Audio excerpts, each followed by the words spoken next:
Grey Fox me cuenta que el idiot plot de Trump, atacar a Irán para que éste bloquee el estrecho de Hormuz y luego Trump le hace un bloqueo al bloqueo para obligar a los iraníes a desbloquear el estrecho. ¿Preparados para sufrir?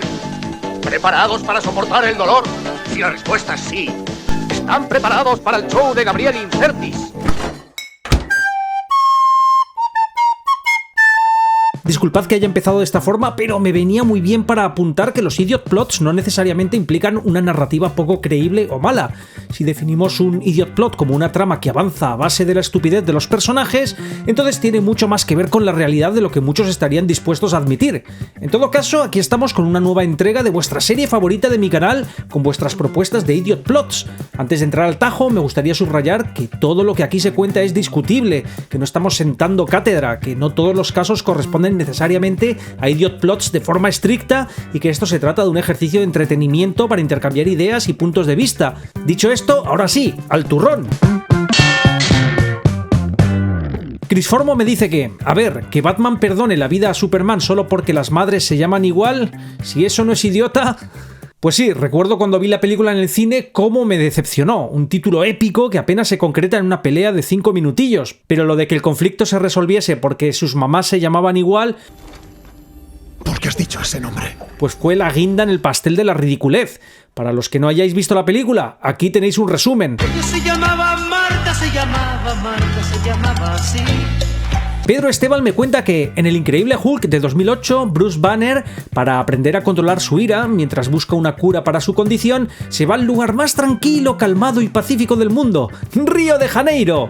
Sí, la película intenta justificarlo diciendo que es más fácil pasar desapercibido en una ciudad de más de 6 millones de habitantes que en un pueblo pequeño. Y sí, esto puede tener cierto sentido. Pero cuando lo piensas 2 minutos y te das cuenta de que se trata de Bruce Banner, pues la lógica se desmorona. Porque para empezar, si Hulk llega a manifestarse, las posibles víctimas y los testigos serían infinitamente más numerosos que en un lugar remoto y aislado. Pero además, Río de Janeiro tampoco es precisamente el entorno ideal para alguien que necesita evitar las tensiones, el estrés y situaciones violentas. Estamos hablando de una ciudad con altos índices de criminalidad, disturbios y peligros constantes. O sea, si eres Bruce Banner y tu principal objetivo es no alterarte, quizá esconderte en las favelas no sea el plan más brillante del mundo. Predicador Malvado me dice con respecto a Black Panther que lo de Wakanda no solo es tonta la premisa inicial, también el final. Ganan los buenos y dan a conocer Wakanda al mundo, que era lo que el villano pretendía. Bueno, que esto sea exactamente un idiot plot es discutible, porque aquí hay un matiz importante. Killmonger no quería simplemente que Wakanda dejara de esconderse. Su objetivo era utilizar la tecnología y el poder militar wakandiano para provocar revoluciones violentas y alterar el equilibrio mundial por la fuerza. Es decir, el problema no era el hecho de abrir Wakanda al mundo, sino cómo hacerlo y con qué intención. De hecho, la película intenta plantear precisamente que Killmonger tenía razón en una cosa concreta, que el aislacionismo absoluto de Wakanda era moralmente cuestionable, y por eso T'Challa cambia de postura al final. Así que esto no sería tanto un los héroes terminan haciendo exactamente lo que quería el villano, como un caso donde el héroe reconoce parcialmente el diagnóstico del antagonista, aunque rechaza sus métodos. Y esto es importante porque no todo cambio de postura del protagonista convierte automáticamente una historia en un idiot plot. De hecho, muchas veces es señal de un villano bien construido, uno que está equivocado en sus métodos, pero que sí señala un problema real. José Manuel García Cárdenas me cuenta que en El Hombre de Acero Clark no reacciona cuando un cateto abusa de una camarera, pero termina destrozándole el camión a modo de venganza. ¿Qué? Clark es un armario ropero, a nadie le hubiese extrañado si le mete 2 hostias bien dadas al camionero. Dejar un camión para el desguace, eso sí es raro de cojones. Esa observación es muy buena porque la película intenta presentarnos a un Clark Kent extremadamente paranoico con ocultar sus poderes, hasta el punto de que más adelante se nos cuenta en flashback que Jonathan Kent literalmente prefiere morir durante el tornado, cuando pedía 5 de asada, antes de permitir que Clark se exponga públicamente. Y claro, eso hace que esta escena resulte todavía más absurda en retrospectiva, porque efectivamente Clark podría haber intervenido de 1000 maneras normales, separar al tipo, intimidarle, darle una paliza perfectamente humana, lo que sea. Nadie habría sospechado que es un alienígena kryptoniano por ver a un tío enorme repartir 2 hostias en un bar. Pero en lugar de eso, decide hacer algo muchísimo más sospechoso, destrozar un camión entero de una manera prácticamente imposible. O sea, la película establece que Clark vive aterrorizado por llamar la atención, pero luego actúa de una forma que atraería la atención de los mismísimos Mulder y Scully. Idiot plot, por mí sí.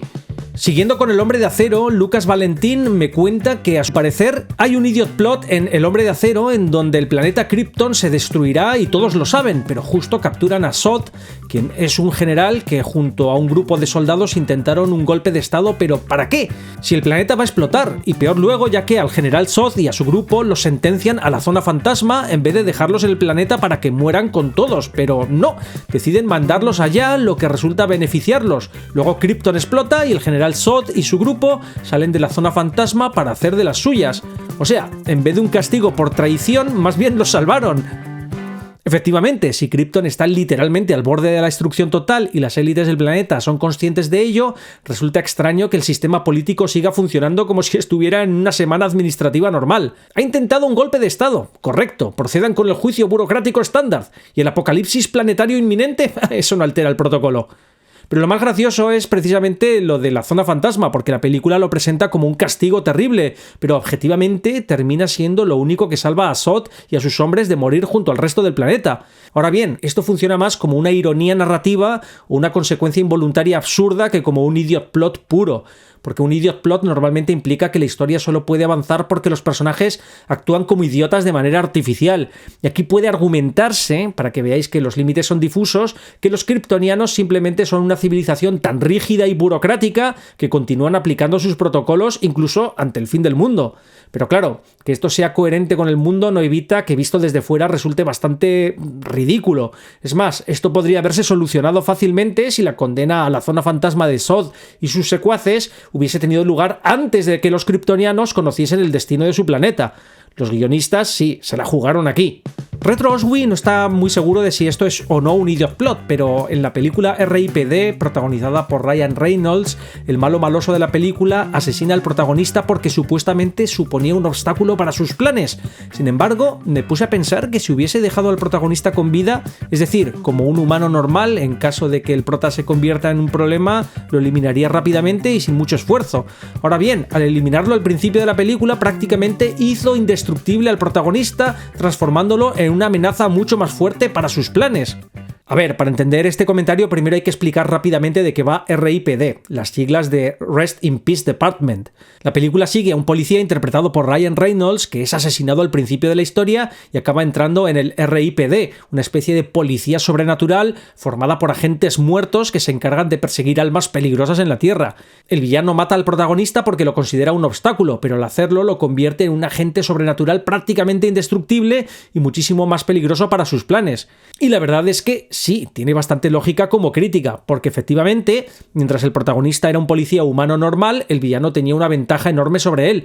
Podía manipularlo, eliminarlo o quitárselo de encima relativamente fácil, pero en el momento en el que decide matarlo, accidentalmente lo asciende a una organización sobrenatural con acceso a recursos, habilidades y conocimientos que jamás habría tenido en vida. Ahora bien, esto no necesariamente convierte la película en un idiot plot puro, porque el villano probablemente no sabía exactamente en qué se convertiría el protagonista tras morir, ni hasta qué punto eso acabaría perjudicándole. Pero sí, es un buen ejemplo de una decisión villanesca contraproducente. El antagonista crea accidentalmente una amenaza muchísimo peor que la que intentaba eliminar. Como vemos, los límites de lo que constituye o no idiot plot a veces son muy difusos y depende de interpretaciones. Carlos Azcón me cuenta que en Home Alone 2 los bandidos pegajosos están atracando una tienda, pero Kevin les toma una foto y rompe un vidrio para encender la alarma. Hasta ahí todo bien. Después los bandidos deciden perseguir al niño hasta su guarida bajo la excusa de quitarle la foto porque podrían reconocerlos, siendo que ellos ya son criminales reconocidos con recompensa. Si después del robo fallido los bandidos se hubieran ido, no hubiéramos tenido el clímax de las trampas, pero todo se justifica con la excusa de quitarle la foto para que no nos reconozcan. Y a ver, sí, esto tiene bastante sentido como observación, pero también hay que decir que todo el concepto de Home Alone y sus secuelas se apoyan fuertemente en que los dos ladrones sean profundamente idiotas. De hecho, más que intentar funcionar como thrillers realistas, estas películas operan casi como dibujos animados de Hanna-Barbera o de Warner Bros., en versión de imagen real. En estas películas los ladrones sobreviven a electrocuciones, ladrillos en la cabeza, explosiones, caídas imposibles, incendios, golpes con herramientas industriales y siguen funcionando como si nada. Hay literalmente cartoon physics. Así que sí, técnicamente es un idiot plot porque la trama solo avanza gracias a decisiones absurdas de los villanos, pero en este caso parece claramente intencional. La estupidez de Harry y Marv es el motor de la comedia. Y de hecho, con lo de la foto hay otro detalle todavía más idiota. Cuando encuentran a Kevin, le exigen que les entreguen la cámara, no la foto. Pero como tenemos prisa, vamos a hacer un trato.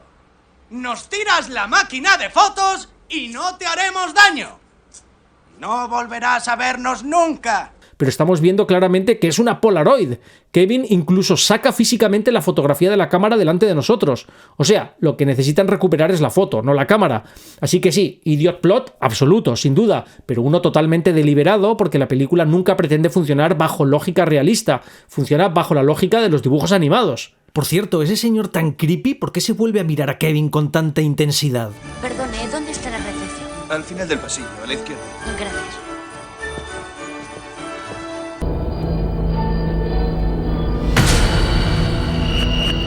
Javier Lahuerta me dice que recientemente vi uno de manual en la serie Desde Dentro, especialmente grave ya que toda la trama se sustenta en ese giro. El cura que protagoniza la serie acaba con un pendrive en sus manos en el que, sin él saberlo, hay noporgrafía ilegal. Y en un momento dado, una mujer acude a su casa y ve el contenido del pen, lo que provoca que se marche alterada con intención de denunciarlo. El cura podría haber optado por deshacerse del pen, acabando así con cualquier prueba en su contra, pero prefirió agredir y encerrar a la señora en su sótano.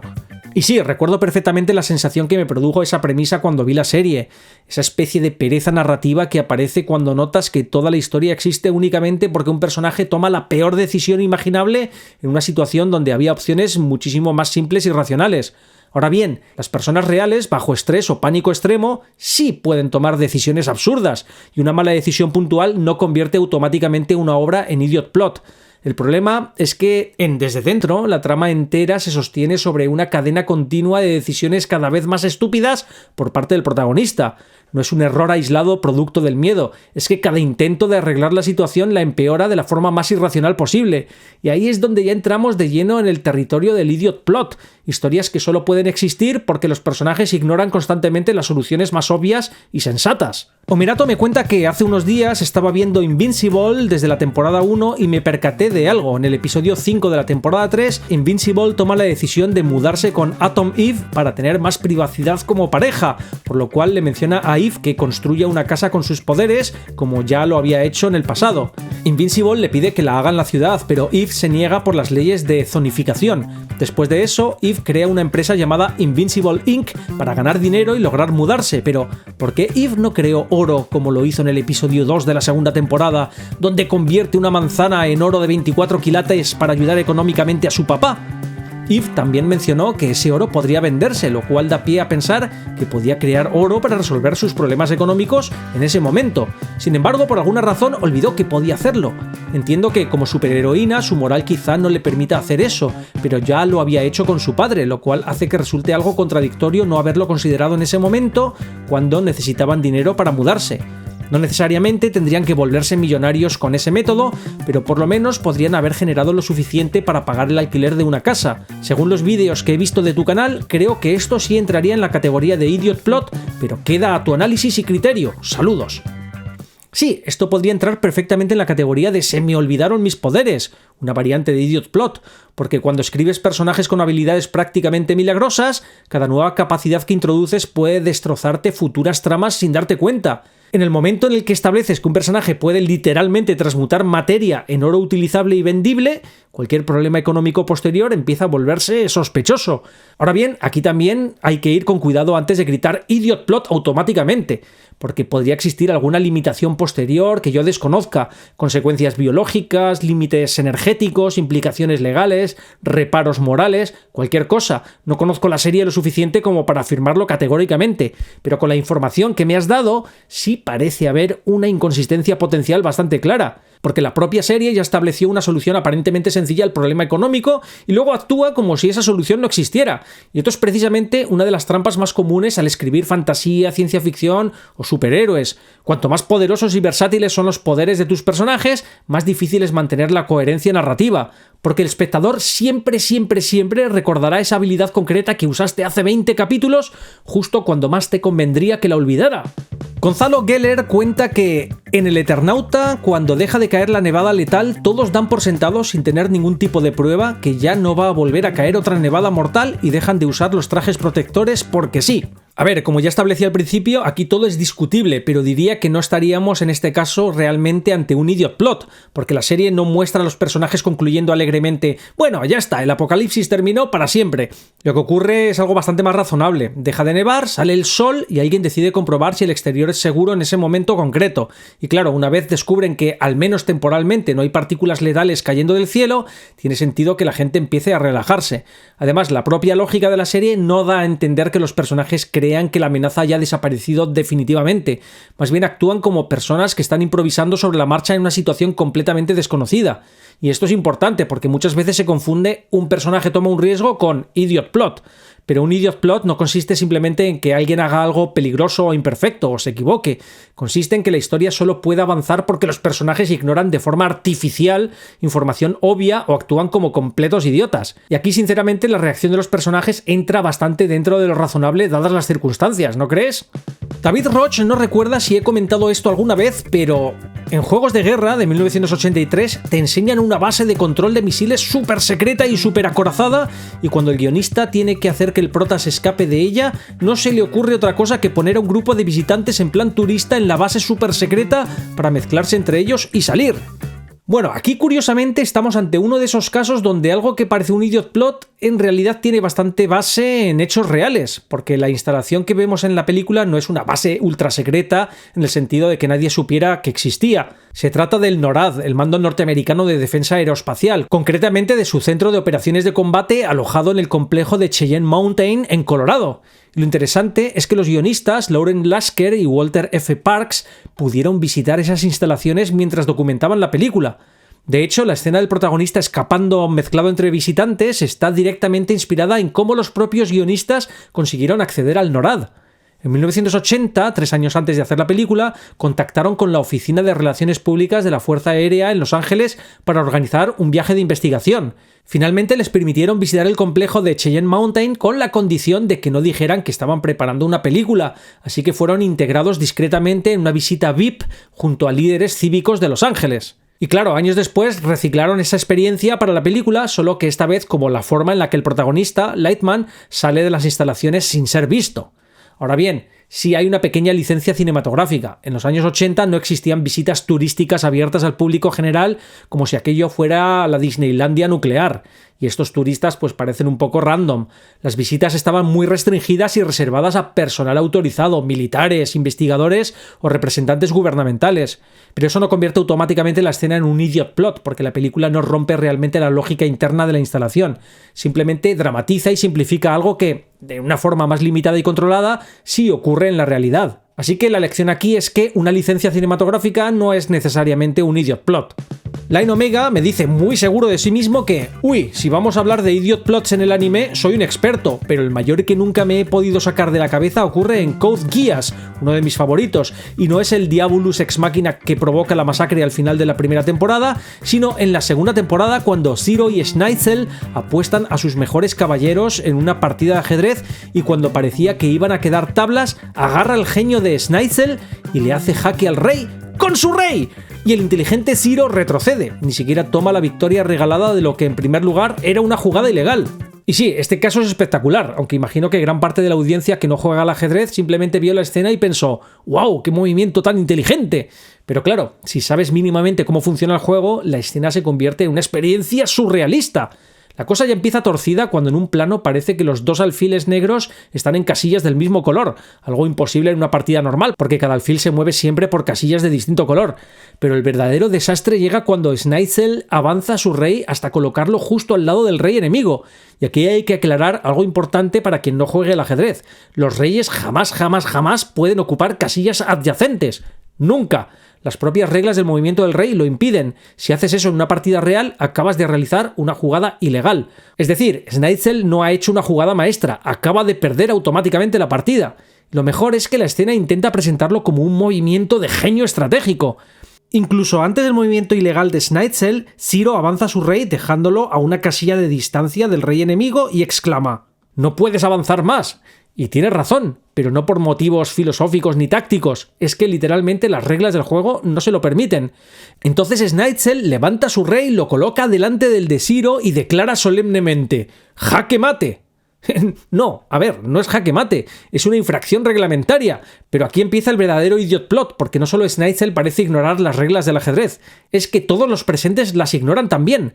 Nadie dice, que eso es ilegal, nadie detiene la partida ni cuestiona nada. La trama continúa como si acabáramos de presenciar una jugada válida, y para rematar la faena, algunos personajes empiezan a comentar dramáticamente que si ahora Zero avanzase su rey, capturaría al rey enemigo, lo cual añade otra barbaridad más, porque el rey es precisamente la única pieza del ajedrez que jamás se puede capturar. Zero, sorprendido por el avance de Schneitzel, le pregunta si acaso se está dejando ganar, regalándole la victoria, pero Zero no quiere ganar porque su oponente le haya cedido la partida, así que toma a su rey y lo retira hacia atrás. La partida continúa. ¿Era jaque mate o no era jaque mate? Los presentes emiten exclamaciones de sorpresa, pero no sabemos cómo termina realmente la partida porque una histérica irrumpe con un cuchillo y el resto da igual. Es decir, la escena entera funciona sobre una ignorancia colectiva tan extrema que ya ni siquiera estamos ante un idiot plot normal. Estamos ante un idiot plot de segundo orden, una situación que solo puede existir porque absolutamente todos los personajes olvidan simultáneamente cómo funciona algo tan básico y universal como el ajedrez. Y esto es algo que ocurre muchísimo en ficción, cuando los guionistas quieren representar inteligencia estratégica, ciencia, música o cualquier habilidad técnica, pero no se documentan lo suficiente.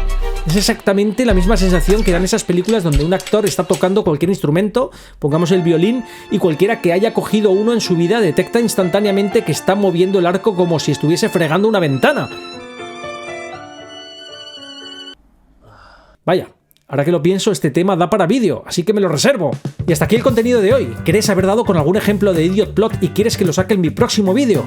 Pues para aumentar tus probabilidades te recomiendo que seas concreto, si es una serie me digas el capítulo y la temporada, y por último si es una película si puedes me aproximas el minuto. Y déjame ese like si al menos te he entretenido, no te olvides de suscribirte y activar notificaciones para recibir mi mandanga recién hecha. Nos vemos pronto, chao.